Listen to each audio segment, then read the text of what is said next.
For the first time since the lockdown, Pasig City Mayor Vico Sotto got to see his Kuya Oyo.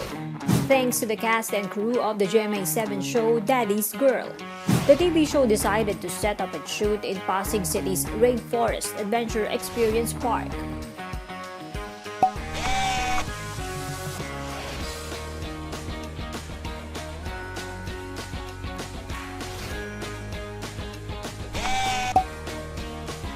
The Politico also got to see the other cast members, including Wally Bayola and Maine Mendoza.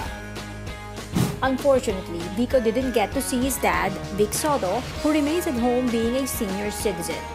His dad, however, owns the production company.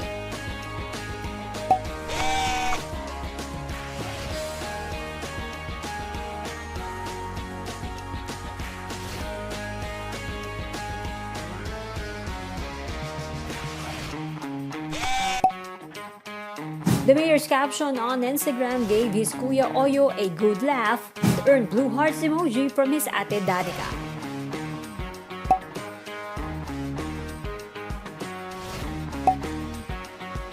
The mayor thanked the production team for cooperating with Pasig's protocol.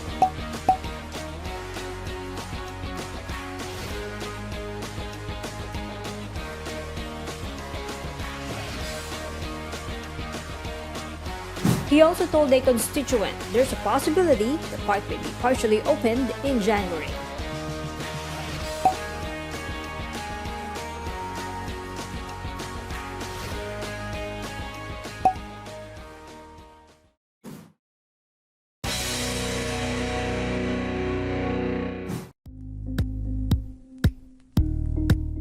Thank you for watching Politico TV. Please like and subscribe to our channel for more videos.